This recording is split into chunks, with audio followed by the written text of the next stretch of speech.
ठंडी रात का सफ़र था। मैं बस में बैठा अपने रिश्तेदार के घर जा रहा था। मेरे बगल में एक बहुत खूबसूरत औरत बैठी हुई थी। जब भी बस झटका मारती तो वह मेरे ऊपर जाकर गिरती। वह औरत मुझे कहने लगी, क्या आप भी चाहते हो? मैं उसकी बात पर तुरंत हाँ कर दिया। बस की पिछली सीट पर बैठकर हम दोनों ने चादर ओढ़कर पूरी सफ़र का आनंद लिया।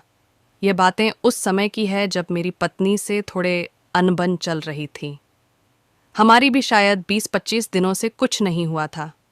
मुझे अपने रिश्तेदार के यहाँ पुणे जाना पड़ा। मैं सरकारी बस में जाने का फैसला किया। मैं रात के 9-8 बजे की गाड़ी से निकला। बस में बहुत भीड़ थी, तो मुझे सबसे आखिरी वाली लाइन में ही खिड़की वाली सीट मिली, जिसे एक शीशा टूटा हुआ था। सर्दी के कारण कोई उधर बैठना नहीं चाहता था। गाड़ी पूरी भर गई थी। अब मैं अपने आप को कोसने लगा कि प्राइवेट गाड़ी से जाता तो अच्छा होता। मेरे बगल में 2 बूढ़े बैठ गए थे। बस निकल पड़ी खिड़की के टूटे हुए शीशे से। जोर की हवा अंदर आ रही थी। उन्होंने अपने कंबल निकाल लिए। मैं तो ठंड से मरा जा रहा था।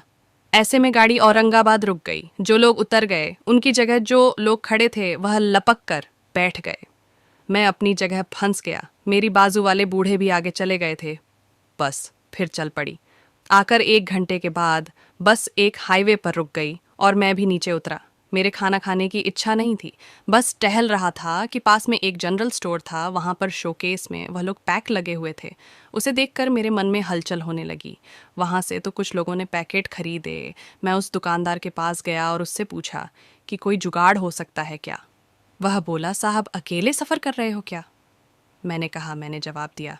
उसने कहा, आज आपका नसीब अच्छा नहीं है। जो 2 लड़की आती है, आज वह भी नहीं आई, नहीं तो RS3 सर में काम बन जाता। मैं अपने नसीब को कोसता। ये क्या, एक तो 25 दिन प्यास थी, ऊपर से इतनी ठंडी में मेरी हालत ख़राब होती जा रही थी। मैंने मन ही मन में अपनी बीवी के साथ होने वाले पलों को याद करने लगा और अंदर ही अंदर मुझे कुछ फीलिंग होने लगी। फिर सोचा कि जब मैं घर जाऊंगा तो अपनी बीवी को मना लूंगा। आज मेरा बहुत मन भी कर रहा था, लेकिन अभी कुछ कर भी नहीं सकता था शिवाय नियंत्रण के। फिर वही खिड़की पर बैठे बैठे कब मुझे नींद आ गई, कुछ पता ना चला। फिर मेरी आंख तब खुली जब बस बीच रास्ते में रुकी। मैं खिड़की से बाहर जाकर देखा तो एक औरत अपने 2 बच्चों के साथ बस पर चढ़ रही थी। इतनी रात को ये औरत पता नहीं कहाँ से आ रही थी।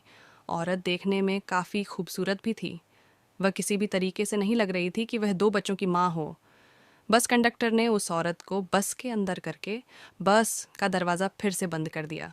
बस पूरी भरी हुई थी, कहीं पर भी बैठने की जगह नहीं थी। वह औरत वहीं बस कंडक्टर के बगल में बैठ गई। फिर कुछ देर बाद मेरे बगल में जो 2 बूढ़े अंकल थे, उनकी मंजिल आ गई थी। मेरे मन में ही सोचा कि शुक्र है यह दोनों बूढ़े उतरे तो सही, क्योंकि जब से मैं सो रहा था वह दोनों इतनी तेज खर्राटे मार रहे थे कि मुझे सोने में भी दिक्कत हो रही थी।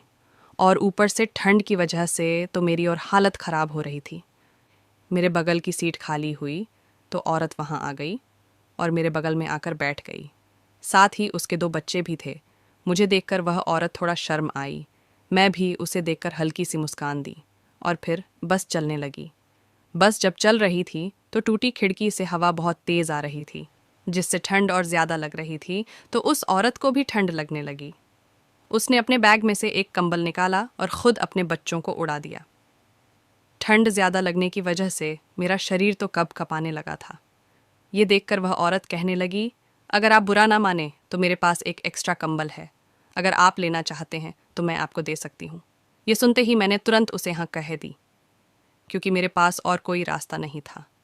उसके दिए हुए कमल को मैंने तुरंत अपने आप को ऊपर लिया और मुझे इतनी ही राहत मिल रही थी कि मैं अब बता नहीं सकता। फिर धीरे धीरे मेरे और उस औरत की बातें होने लगीं। बातों ही बातों में उसने बताया कि वह अपने घर जा रही है। उसके पति इस दुनिया में नहीं है और वह बिल्कुल अकेली है और वह एक फैक्ट्री में काम करती है। उसी की वजह से उसे रात को आते हुए देरी हो जाती है। मैं उस औरत की मासूमियत देखकर उस पर फिदा हो चुका था। वह देखने में काफ़ी दूध की तरह खूबसूरत थी। उसकी सुंदरता से कोई भी उसकी तरह मोहित हो सकता था। बस बहुत तेज़ी से चल रही थी और जब बस अचानक उछली तो वह औरत मेरे सीने से आके लगी। मेरे करीब इतने आते हुए देखा। वह थोड़ी शर्मा गई। मैं भी अंदर ही अंदर बहुत शर्मा रहा था। मेरा दिल अब अंदर ही अंदर मचलने लगा था। एक तो 30 से 25 दिन हो गए थे मेरी बीवी से वह सब किए हुए, लेकिन खुद पर बहुत काबू किया हुआ था। औरत फिर अपनी जगह पर जाकर अच्छे से बैठ गई।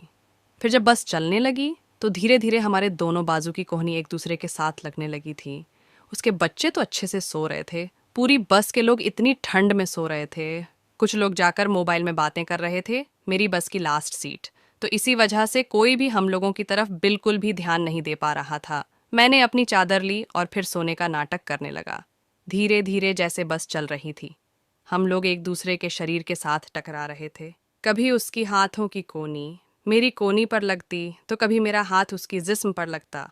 और खुश तो मैं इस वजह से हो गया कि जब मेरा हाथ उसके वहां पर लगता तो वह मुझे बिल्कुल भी कुछ न कहती, बल्कि और शर्माने लगती। अब मैं उसकी तरफ से इशारा समझ गया। हम दोनों ने बस का सफ़र कुछ यूं ही किया। अब मेरे अंदर भी एक हलचल सी होने लगी थी।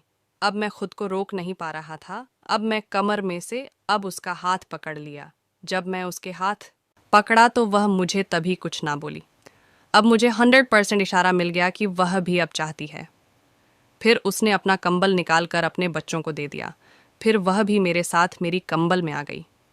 और फिर हम दोनों ने मिलकर जो किया कोई सोच भी नहीं पाएगा।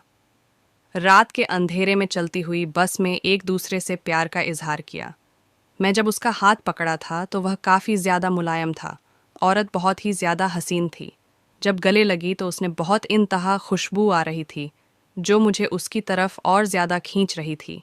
मैं खुद पर काबू नहीं कर पा रहा था। अब मैं फिर चाहता था कि मैं बेकाबू हो जाऊं। उस वक्त मुझे अपनी बीवी की बिल्कुल भी याद नहीं आ रही थी।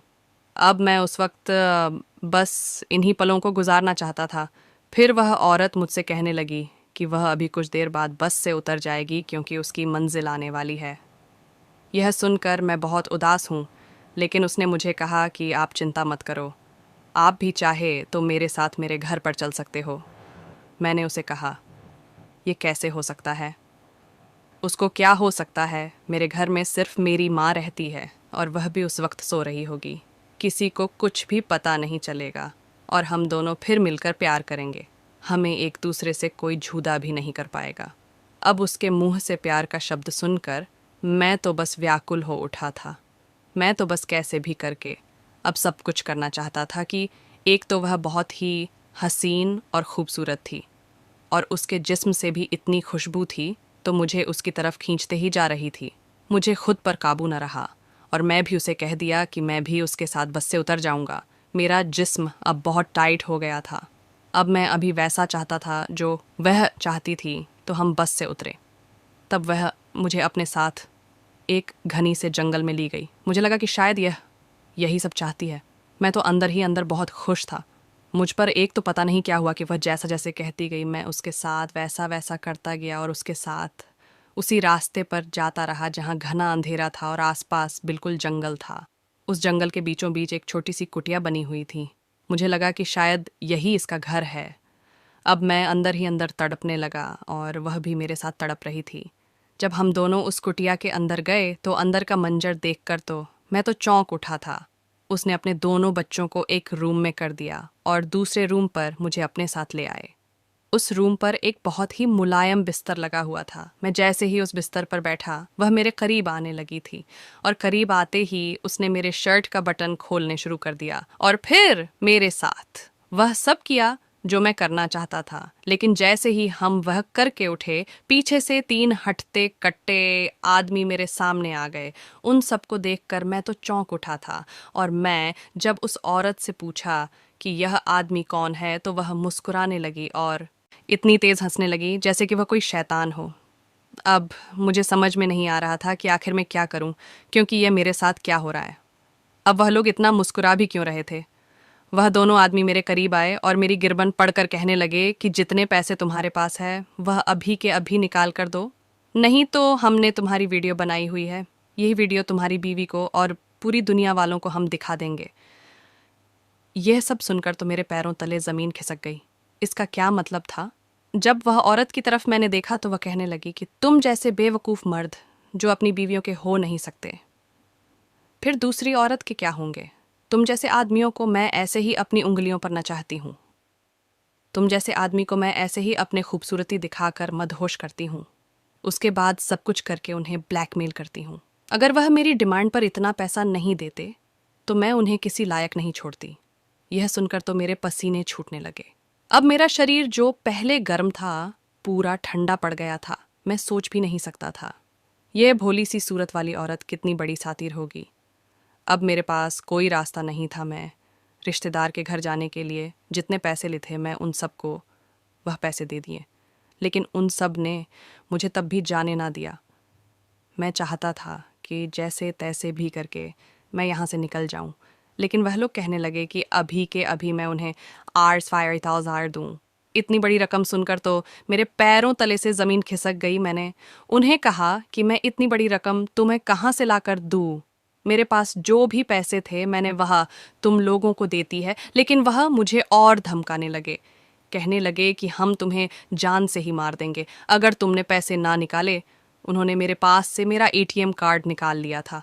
वह लोग कहने लगे, हम तुम्हारे साथ जंगल से बाहर चलेंगे और वहां शहर पर एटीएम मशीन पर जाकर तुम्हें पैसे निकलवा कर दो।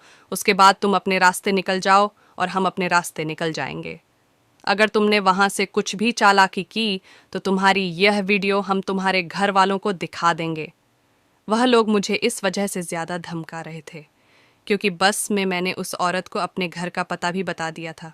बातों ही बातों में उसने मेरे काम काज के बारे में पूछा, मेरी पत्नी के बारे में और मैं कहाँ रहता हूँ सब के बारे में भी पूछा। और जब उन्होंने मेरी पॉकेट से मेरा मोबाइल निकला तो मेरी बीवी का नंबर भी निकाल लिया। अब मैं कुछ भी नहीं कर सकता था। उन्होंने बहुत बड़ा गेम खेला था। मैं उन लोगों के साथ जाकर एटीएम से पैसे निकालकर उन्हें दे दिया। उसके बाद मैं चैन की सांस ली।